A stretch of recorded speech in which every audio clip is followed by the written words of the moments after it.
I'd like to welcome Steve Moore. Steve Moore is with SMC. Steve, take it away. So I have a company called SMC. It's been going for about 25 years. I've been in this industry for about 30 years. We deal with a bunch of high-end private clients, many of whom are still alive, and work worldwide.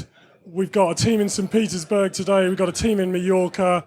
We've got some other guys working in Florida this week. And we do a bunch of high-end residential developments around London and the UK generally. I trained as an architect. SMC is about 70 people. We don't employ subcontractors. And we were involved. I set up CEDIA in the UK about 96, I think, something like that. Put your hands up if you're kind of a CEDIA type person, not an Infocom. What's Infocom called now? A VIXA or something. Are you more CEDIA, do you think? Okay. Do you think every year they chuck more hay on the haystack when you're going around? It's quite difficult, isn't it? I came from somewhere that I suspect was 200 meters away, and it took me about 40 minutes to get here just now. It's quite tricky, but obviously I'm old and forgetful. So I always say there's an inverse proportionality between wealth and patience. Does that resonate? What we find, this is kind of residential development view in London. If you're spending quite a lot of money, £2,500, £3,000 a square foot, you expect pretty much everything that's available in this building built into your apartment. Touch panel controls, synthetic lighting, automated blinds, heating and cooling control, and so on. Agree? There's fairly high expectations now, but interestingly, you can get quite a lot of that stuff for very little money. Just at the headline level, kind of 3 pints in the pub, you're trying to explain to your new friend what you do. They'll say to you, but that's like what I get from Alexa or Nest or Sonos, correct? Okay, do you know what? They might be right. So years ago, trying to get different music to different rooms, I would have to run cables as thick as my arm through the venerable ancient buildings of Europe in a kind of expensive, labor-intensive and low-quality way to make that come true. And now it happens reliably, wirelessly, for less than the cost of a couple of hours' labor, correct? Is Sonos a bad thing? No, it's great. You have proper amplifiers and speakers. It's in every room in my life. If they don't keep the user interface, I'll continue to use it, and my children and my partner and my parents love it. So, sorry, I'm working out how keyboards work. I'm not used to this. So, quick question here. As of a month ago, pretty much, who's the world's largest speaker manufacturer? Anyone? Bose. I got a Bose. JBL, B&W. Who do you think? These guys. There's a gentleman there smiling. I have no idea why. My suspicion, said gentlemen, they have a range of other loudspeaker-type products in the works, all of which will be affordable and available, I understand, for next-day delivery. It's interesting, isn't it? It's perhaps not what you think. Think about what you think music is, right? So right now, my 16-year-old is borrowing my vinyl, or I'm force-feeding him a little bit, and he's borrowing some other stuff. That's what music was to me. I've got 5 or 6 meters of records. Then I thought music was an iPod. Then I thought it was a hard drive. You know, my little boy thinks it comes from the phone. The TV's an accessory for the phone now, correct? You know, it comes through some service. They don't really know. Which one are they going to use when they start? They're going to use the cheapest one, right? And soon they might realize the cheapest one is not the best curated or the best one. But music keeps changing. Bob Dylan doesn't change, or Elvis, or Wolf Alice, or whoever you listen to. But the way in which you get it delivered changes at one end, but not at the other, right? Playback, amplification, loudspeakers, people using stuff in rooms doesn't change. So, what's good about this company is that people get addicted to it. It's very sticky, correct? Is anyone in your household addicted to Amazon Prime? Yeah? Amazon approaching a monopolistic position in many markets. I just was recently held hostage by a massive big box retailer in Europe for 5 or 6 years, running connected home. Amazon is doing a much better job than most traditional retailers of selling this stuff, but they are approaching a monopolistic position. But interestingly, they may be the first monopoly that people might march on the streets to support, which is an unusual situation in a continent where revolution is not unknown. I think it's interesting that they are so consistently liked because they do meet their promise very consistently. We will send you that thing that we say you can get tomorrow by tomorrow. That's a good thing. So let's have a think about this for a second. You go back 10 years or so, you're probably bored of this. You know, Steve launches the iPhone. That's the music thing from 10 years ago, right? If you remember. I bet the phone is the least used app on your phone. Agree? And then it's an internet communicator. It's an internet communicator. That's the thing that everything else depends on, correct? So if you go back a little further, you would have paid a whole load of money for all of that stuff that now comes for £10 a month, £20 a month, €20 a month. Agree? Your music thing, your TV thing, your security thing, your way home, your airline pass. How many times did you use it getting to ISE? You know, every minute, correct? So people have kind of got used to this life as a service. We sell less stuff as a result. Agree? I don't want too much of that stuff. We don't sell many CB radios, but here's something that's been nicely screwed up by the tessellated screens. But anyway, in the UK a year or so ago, there was what I think is a very interesting moment. So more people in the UK now manage their banking, their money, the thing they're most concerned about, through an app than through a desktop website, certainly more than going into branch or calling a contact center. That's interesting, isn't it? So my dad, who's old but not stupid, lives in a little tiny village in Dorset down in the southwest of the UK. I said to him a couple of years ago, you know what, Dad, they're going to close down the branch in your village. You want to get with the app? And he basically said, what are you talking about? I read the Daily Mail. These people are going to steal my money, basically. And then I went down there before Christmas, and he said, have you seen this internet banking thing? It's really cool. It's really easy. It's very fast. People get there at their own pace, don't they? I suspect all of your customers have got to Sonos or to Alexa at their own pace, and they now trust that perhaps at least as much as they trust you, maybe more. Maybe Amazon always comes the next day, but you don't do that on a Sunday. So I think that's an interesting point, that people are prepared to trust this technology to some degree. You've seen these slides before. So what they've done is they've fired a whole load of crap from their life. The reason they can live this fictional, idyllic, minimal life is because you access all of the services through that world. Understand? And, you know, with different anxieties around battery or privacy, but convenience always wins, correct? It's nice to be able to speak to the always listening thing. It's nice to be able to access the always playing thing, irrespective of perhaps your other concerns. What's the world's worst photo sharing website in terms of quality and controllability and curation? Facebook. What's the world's most popular photo sharing website? Facebook, by a mile. Or Instagram, owned by Facebook. So, you know, people want convenience more than pretty much everything else. So what happens is we're in our life as a service world, and there are various things that become possible, and different people, different companies imagine they can personalize that experience. How personal does that feel? It doesn't feel great.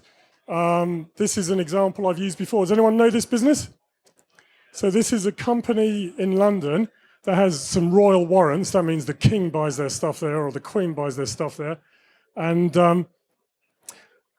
they are shoemakers. So when Fraser gets a new pair of hunting boots, they have what are called the lasts of Fraser's feet in the basement. Does anyone know what a last is? It's a wooden former. It's a piece of wood that is carved to the exact shape of your foot.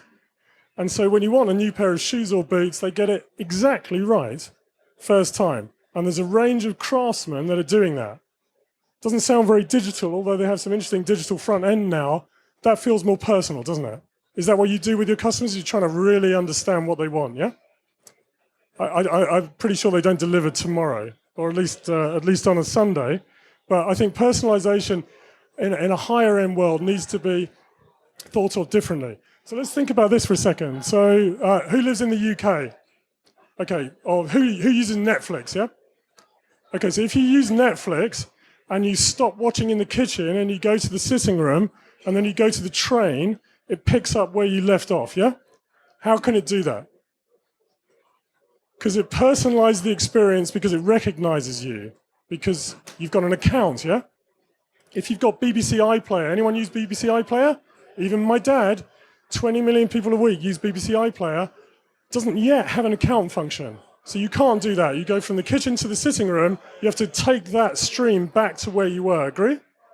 That pisses you off just a little bit in a 21st century first world way. It pisses you off a bit, doesn't it?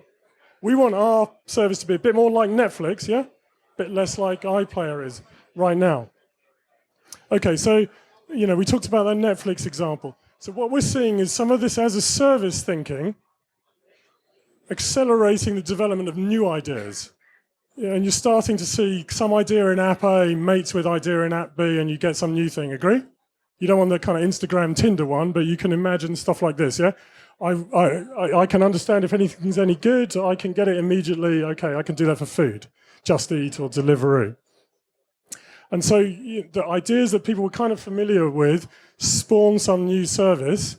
And so Echo and Dot and Alexa behind it have become very successful, very prevalent, partly because people were just at the right part of the seesaw to go over the top.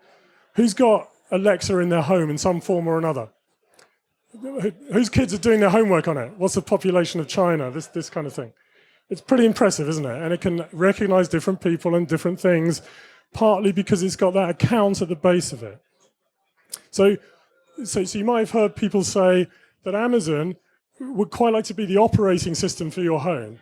They would like to be the pinch point, the Google for your home, when you're trying to discover, operate something. And in a kind of walled garden way, Apple do this quite well with Apple TV right now, yeah? Do you find Siri frustrating on your phone sometimes? Yeah, it's not as good a trivia quiz as Alexa. Is it really good operating Apple TV? I think so. My wife takes a piss out of me for using my Siri voice, Carey Mulligan, when I speak very exactly, but it does a very good job in a closed ecosystem. And you can see different innovation of different sorts around that recognition point from Amazon. Go explore what Amazon are doing with Amazon Go, which is a very interesting concept at the moment, and they're investing hugely in technology, partly as a barrier to others, to build a moat against others, and partly to transform customer experience. What all of this says is that there's nowhere to hide for crappy customer experience. So in this capricious world, your customer can be standing looking at you and investigating your competitor in the palm of their hand and getting third-party reviews on your competitor's performance or your performance without having the courtesy to notify you. That's the world we're in, isn't it? And so we need to be pretty sharp all the time. It feels a bit like this to use, sorry, I couldn't find a better resolution example, but if anyone's familiar with that film, you're kind of making it up as you go along. Not quite, but if you've got to stay 2 steps ahead of your customers, there's no margin for falling asleep. You've really got to be on your game. So if we say, Amazon are driving the agenda, let's just look at that agenda for a minute. I could pass you the microphone if you're better at this than I am, but my rudimentary understanding of this is somebody says something, that goes to Amazon's big box of maths in the cloud, a bit like Amazon Web Services, Amazon Voice Services. The voice is converted to text. The text is handled by their back end or the third-party back end. You might be asking for headlines or travel information or weather, or to operate something else in your home. That information is passed like a relay baton to the third-party company, and that company's activity takes place as a result of the text that it's programmatically handling, and a graphical and audio response is passed back to the user. That might be turn my lights up in the kitchen or play my Spotify chill playlist in the sitting room, yeah? How quickly does that happen? really, really, very quickly, very reliably. It's interesting, isn't it? So there's a whole load of intelligence doing that. Part of that is through, and there are different variants of this. So in the interest of balance, I don't know if you've seen one of these yet. Apple HomePod, it's about this big, sounds pretty good. Has a bunch of microphones, so a far-field microphone away, has a decent quality mid-woofer product in there, and it can tell who is where broadly. And most of these products work like that. That over time will mean that you won't need to tell it where you are or where you want some activity to happen. And you'll probably have seen variants from Google or different variants from Amazon. And it's very easy if you sell Lutron or Philips Hue or some other product to have Alexa work as a front end to drive the lights, yeah? But hang on a sec. That product costs £150 and that product costs £50. My guess is your average job value is more than £200, correct? So where are we in this world, which is what I want to talk about. Just to give you a view of how complete a picture Amazon are building, and believe me, they're laying down those tracks faster than Wallace and Gromit, and you know, some things are working better than others, but they're doing an impressive job. Anyone seen this? So £200, $200 touch panel, not evinced as a touch panel per se at the moment. You can't put custom button orientations on it and so on, but it'll give you visual feedback. We've created some skills to provide a solution for property developers and so on, and they have different versions of the product. Interesting product called Echo Connect links this voice environment, microphone, loudspeaker, box of maths in the cloud, to PSTN, plain old, public switch telephone network, plain old phone line. What does that mean? That means I can make a phone call from my couch to my dad on his regular phone using Alexa without getting up or dialing a phone number, picking up a keypad, and my dad doesn't know. That's interesting, isn't it? That then means that's a phone. Or I can see my doorbell. So there's a Ring integration for a Ring doorbell, Sue's at my door. That's interesting, isn't it? That's what you were spending £2,000 with Seedler and £3,000 at Crestron and an iPad and 3 programmers camped out on Christmas Eve to achieve, correct? So maybe the bar is being lifted. We need to think about that John Lobb versus Starbucks view a little bit. It's worth going to see Origin Acoustics if you can. There are people looking at ways of inveigling that microphone, the DOT type product in your home. Perhaps not the world's best audio solution by itself, but you could take that audio, or certainly take the voice portion of that audio, back into some integrated CEDIA type solution. So just in the way that iPod became a better thing than a CD changer, and Apple Music or Sonos or Spotify became a better thing than an iPod, this is a user interface, an input device that needs to be considered in our world. And we're looking at different implementations. So at the moment in our company, we're working on a healthcare implementation for a higher end later living scheme, working with Amazon and Accenture, who are also in turn working with the NHS, so that you can do this kind of thing on a £200 device in your home, and you can call for your prescription to be replenished, or call for a nurse, speak to the nurse without getting up from your chair. Interesting? So some of these use cases feel marginal, but they're basically the same sort of thing that we're doing. And yeah, of course, you could make that a television remote control if you wanted to. Perhaps not the world's best remote control.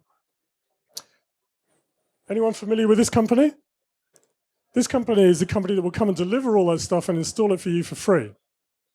You want a Sonos Play 5? Doesn't sound too bad, Sonos Play 5. You want it installed in your apartment in Manhattan tomorrow for free? A nice kid called Quentin is going to show up on a fixed-wheel bicycle with a smile and install it and set it up in your kitchen and hold hands with your Spotify account and make sure that you can work it. So as well as the product being nearly free, you can get the installation for free. How come they can, and they do that for Nest and Apple products and so on. How can, this is a company set up by Ron Johnson, who used to run retail for Apple, so understands people and the purchase of products. How can they afford to do that for free, do you think? Because they've gone back on the value chain and they've seen who else has money to play with. And so they've gone back to the OEM and they've said, I think we can make sure there are fewer returns if we install this right. What's that worth? and they've said to the OEM, I think we can attach a speaker in room B and a speaker in room C more successfully than your online execution could do if we go into the customer's home and talk to them about it. How much is that worth? I think we can make sure they're signed up to your ecosystem, they're signed up to the streaming service, you've got marketing rights to that customer because you have their email address. How much is that worth? And all of that pays for Quentin on the bicycle to go round to the apartment and put it in. Is that interesting? Yeah. And do you think that customer's going to buy more stuff from this company? Yeah. And you can see Nest and Amazon, I think Julie's talking about this on Friday, offering interesting similar services to help customers understand how to use technology products in their home and have the difference that they make implemented correctly, not just a thing. So let's just ask a question. So can I identify you as an Amazon employee? Okay, so this gentleman here who looks keen to answer my question is a king of Amazon. He's got the look down. So Dot, Echo, most successful products on Amazon.com over the holidays, correct? How many of them as a percentage weren't activated? Weren't. It's low, but I bet it's still thousands and thousands. So if I sent one to my dad, he wouldn't know how to plug it in. So just because we think this stuff is easy doesn't mean it's easy for everyone. Moreover, it doesn't mean that it's easy for them to get the best out of it. I mean, I'm being a bit cheeky because most of this stuff is very easy, but making a product isn't the same as getting the service from that product, is it? Putting a speaker isn't the same. Putting a speaker on a shelf is not the same as listening to music. Do you think for your customers' homes, Echo or Echo Show provides the right quality audio for those rooms? Anyone? Of course not.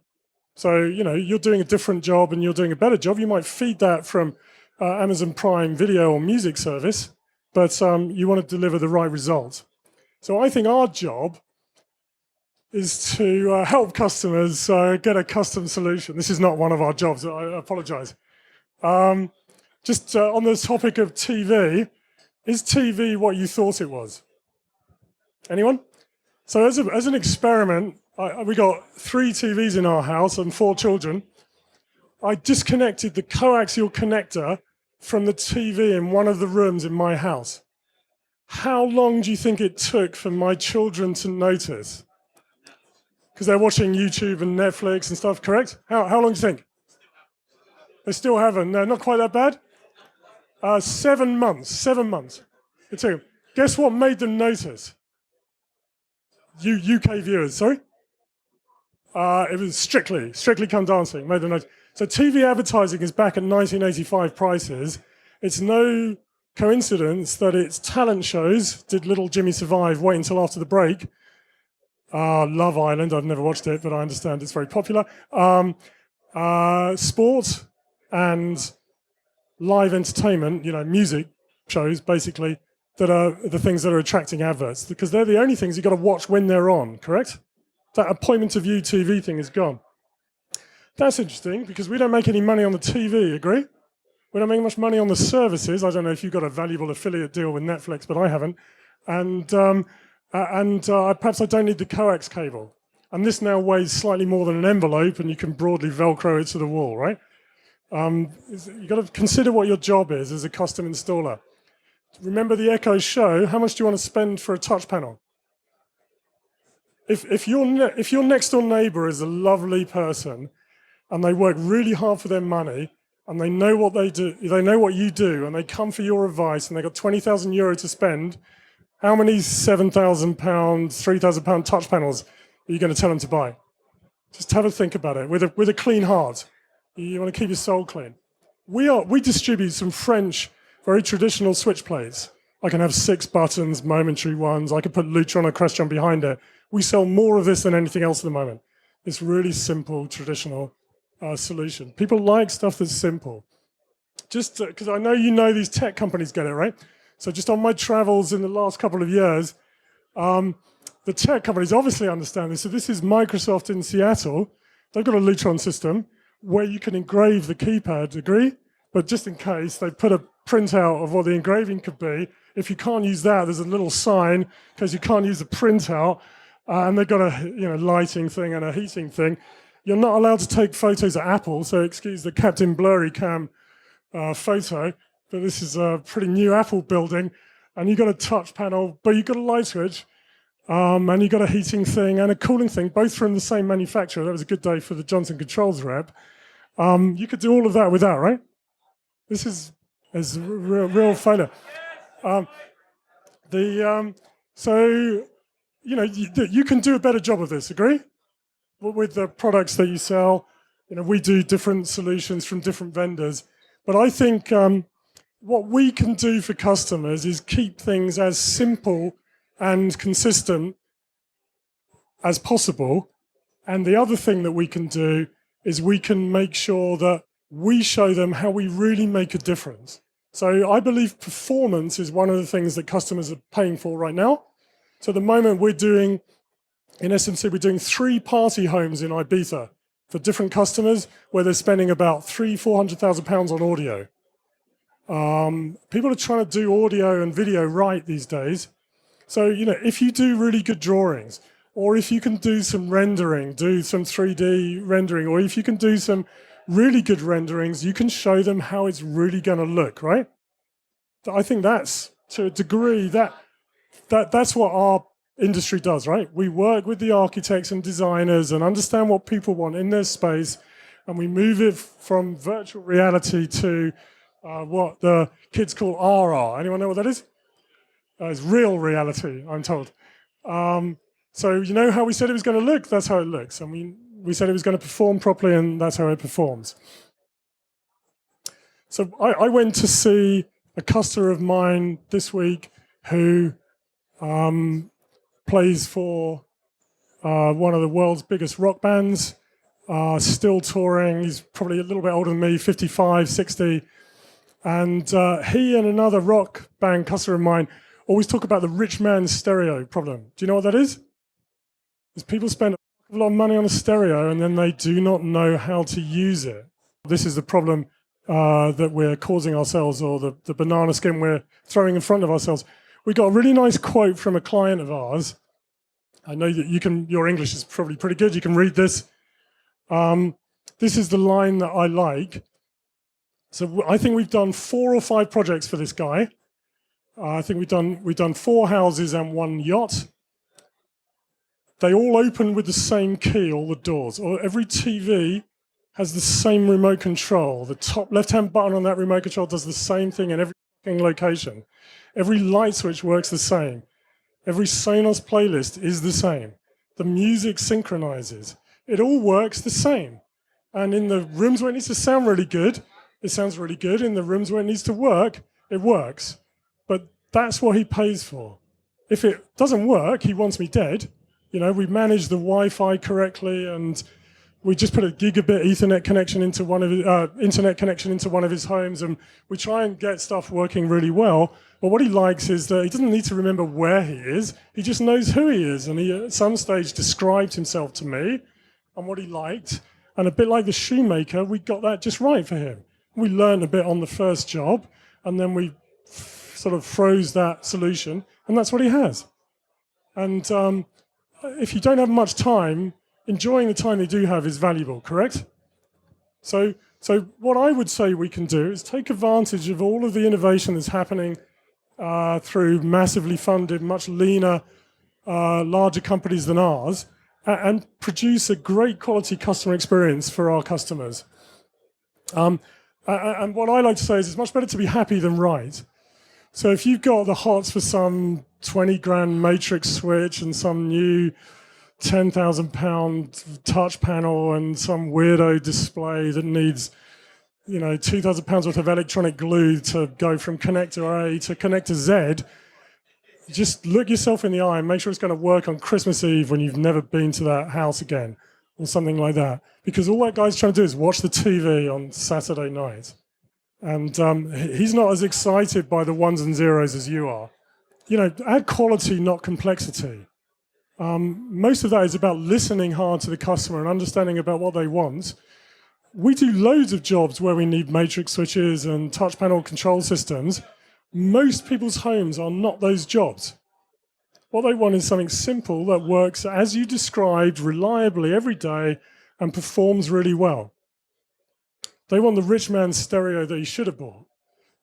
So don't spend stuff on stuff that you're excited on, or your technical director or your colleagues are excited on. Spend stuff on things that the disinterested partners in their lives enjoy every day. The person that's secretly in charge of their life. Do they like it? Do they want it? That's the thing that's going to make a difference. That's what's going to get you job B and job C. Try and make sure there are at least 2 or 3 areas that you're really proud of. Or the client says, wow, that made a difference. I never knew it could be that good. Think about how you're going to deal with the IoT world and consider that next door neighbor problem. You know, if it was someone you couldn't escape from that was really interested in audio and video and wanted to get the house looking right with the lighting control, what would you really sell them? Because my guess is that wouldn't be today's, or even worse, tomorrow's new thing. That would probably be something that you could stand behind that worked reliably. Correct? And you'd engrave every keypad and you'd make sure everybody understand it and you'd document it properly and do as good a job as you can. Thank you for putting up with me. Thanks very much.